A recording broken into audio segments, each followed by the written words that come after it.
Hi, my name is Sarah Federman. I am the founder of languageofconflict.com, and I'm a graduate of the doctoral program at the School for Conflict Analysis and Resolution.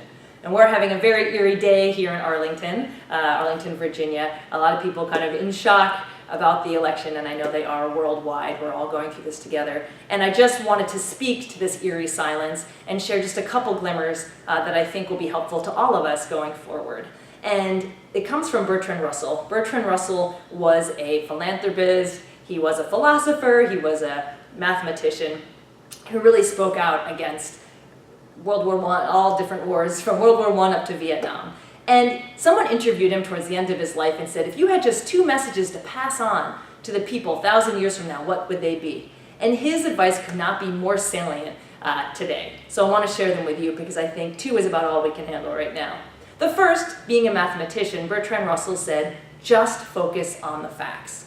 That where we get into all kinds of messiness is when we decide what things mean. We decide that the US presidential election has gone a certain way, and that means therefore what?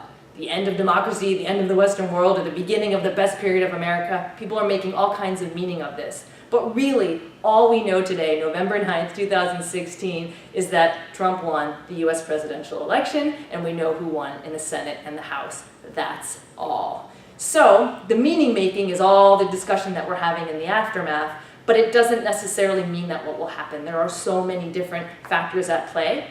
So that's the first, just to not get into the extreme language of what this means. The second is to then, once we all kind of find our footing again, decide what it means.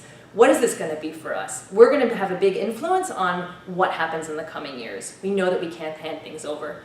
And as my wise professor said in college, nobody who teaches you knows what will happen. This is what we learned last night. The projections were wrong. So nobody actually knows what this means. We all know that no one knows at this point. So there's going to be a lot of work right now about not catastrophizing or over-celebrating, but focusing on what do we want to create and working together as a country and as a world on doing that.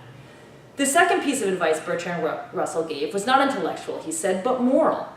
He said very simply, hatred is foolish. And he wanted to encourage people to let it go. So rage is different. Rage can be raging against oppression, raging against marginalization, and rage can lead to really constructive change if it can move into other productive emotions. Hatred just tends to fester, and hatred towards anyone is not going to get us where we need to go. So there are all kinds of big emotions happening in the country right now, and so I wanted to nestle back into a little black and white video that I'll try to link into this video somehow, and if not, you can find it on YouTube. It's the advice from Bertrand Russell. It's just 2 minutes long. So wanted to pass that along. I think it's very useful today. Just two pieces of advice. One, stick with the facts. All we know is who won, and two, hatred is foolish. Thank you, and make it a great day.